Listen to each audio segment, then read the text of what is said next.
নমস্কার, আমি শুভঙ্কর দাস, ইউনিভার্সিটি বিটি অ্যান্ড ইভিনিং কলেজের বিএড সেকশনের প্রথম অর্ধবর্ষের ছাত্র। আমার রোল নাম্বার 43। আমার আজকের আলোচনার বিষয় হচ্ছে ল্যাঙ্গুয়েজ অ্যাক্রস কারিকুলাম, পাঠ্যক্রমে ভাষা। এই বিষয়টিকে আলোচনা করতে গিয়ে আমি এটাকে দুটি ভাগে বিভক্ত করে আলোচনা করব। প্রথমে আমি ল্যাঙ্গুয়েজ অ্যাক্রস দ্য কারিকুলাম এটি কি সেটি বলবো, তারপর পাঠ্যক্রমে এর কি ভূমিকা বা কি গুরুত্ব রয়েছে সেটি আলোচনা করব। তো এলএসি কি বা ল্যাক কি? এলএসি বা ল্যাঙ্গুয়েজ অ্যাক্রস কারিকুলাম এর বাংলা হচ্ছে যে পাঠ্যক্রমে ভাষা। পাঠ্যক্রমে ভাষার কি ভূমিকা রয়েছে বা গুরুত্ব রয়েছে।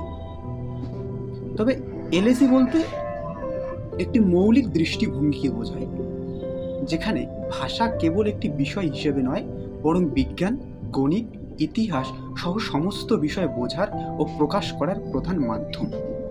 এটি শোনা, বলা, পড়া ও লেখার মাধ্যমে শিক্ষার্থীদের জ্ঞান অর্জন, ধারণাগত স্পষ্টতা, সমালোচনামূলক চিন্তা এবং যোগাযোগের দক্ষতা বৃদ্ধিতে সহায়তা করে। এই এলএসি এর সংজ্ঞা দিতে গিয়ে শিক্ষাবিদ ক্রো বলেছেন যে বিদ্যালয়ে ও বিদ্যালয়ের বাইরে শিক্ষার্থীর সমস্ত অভিজ্ঞতা, তা তার মানসিক, প্রাক্ষবিক, সামাজিক, নৈতিক এবং আধ্যাত্মিক জীবন বিকাশের সহায়ক, তার সমন্বয় হলো পাঠ্যক্রম। শিক্ষার্থীর এই মানসিক, দৈহিক, প্রাক্ষবিক, সামাজিক, নৈতিক বিকাশের জন্য প্রয়োজন হচ্ছে একটা সাবলীল ভাষার। সে কারণে পাঠ্যক্রমে ভাষার ভূমিকাকে আমরা কখনোই উপেক্ষা করতে পারি না। এখন আমরা দেখব যে পাঠ্যক্রমে ভাষার কি ভূমিকা ও গুরুত্ব রয়েছে। পাঠ্যক্রমে ভাষার বিভিন্ন ভূমিকা এবং গুরুত্ব রয়েছে, যেমন তার মধ্যে এক নাম্বার হচ্ছে যে শিক্ষার মূল মাধ্যম হিসেবে, যে ভাষা হচ্ছে সমস্ত বিষয় শেখার ও বোঝার মূল চাবিকাঠি। ভাষা ছাড়া কোনো বিষয় পড়া বা বোঝা কিন্তু সম্ভব নয়। এছাড়াও নতুন তথ্য গ্রহণ ও পুরনো জ্ঞানের সাথে সংযোগ স্থাপনে ভাষা একটি অপরিহার্য বিষয়।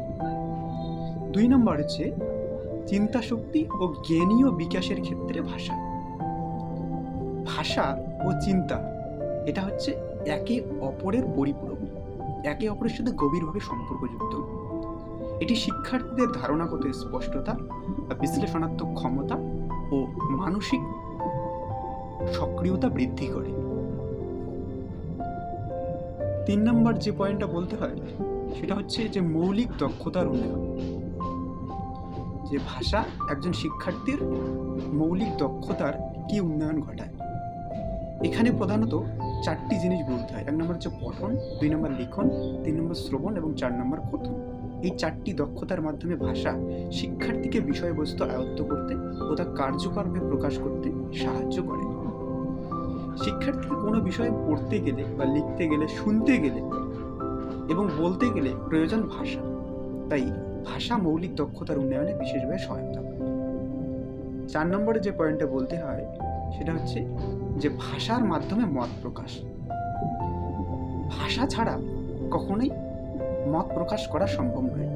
অর্থাৎ একজন শিক্ষার্থী সে যে ভাষায় পড়াশোনা করুক না কেন, সে যে ভাষাতেই কথা বলুক না কেন, তার মত প্রকাশ করতে গেলে তাকে কিন্তু মাধ্যম হিসেবে ভাষাকে বেছে নিতে হবে। তাই শিক্ষার্থীদের নিজস্ব চিন্তা ভাবনা ও অনুভূতি প্রকাশে ভাষার সঠিক ব্যবহার তাদের কি করে, তাদের বাচন ভঙ্গিকে আরো স্পষ্ট করে তোলে। 5 নম্বর পয়েন্ট হচ্ছে যে সাংস্কৃতিক ও ব্যক্তিগত পরিচিতি বিকাশে ভাষা। মাতৃভাষা ব্যক্তিগত, সামাজিক এবং সাংস্কৃতিক পরিচয় বিকাশে বিশেষভাবে সহায়তা করে, যা শিক্ষার্থীদের সমালোচনামূলক চিন্তা ভাবনার গতিকে ত্বরান্বিত করে। প্রথম অবস্থায় শিক্ষার্থীকে যদি মাতৃভাষায় শিক্ষা দান করা হয়, তাহলে শিক্ষার্থী তার বিষয় সে খুব তাড়াতাড়ি বোঝার চেষ্টা করবে।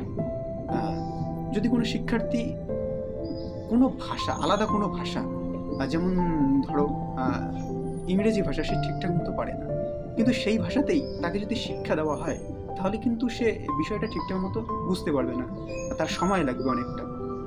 তাই বলা হয় যে মাতৃভাষায় শিক্ষাদান এটা একজন শিক্ষকের বা একটা প্রধান কর্তব্য বলা চলে। 6 নম্বর পয়েন্ট হচ্ছে যে ধারণাগত স্পষ্টতা। যখন শিক্ষকরা তাদের নির্দিষ্ট বিষয় শেখান, তখন ভাষা ব্যবহারের মাধ্যমে শিক্ষার্থীদের কি করে একটা জ্ঞানীয় এবং যোগাযোগের দক্ষতা বৃদ্ধি পায়, ফলে জটিল ধারণাগুলো তাদের বোঝা খুবই সহজ হয়।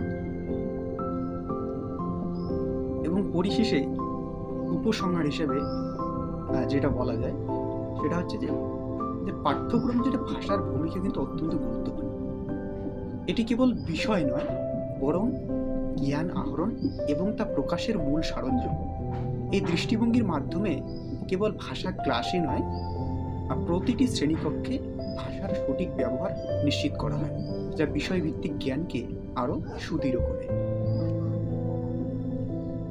ধন্যবাদ।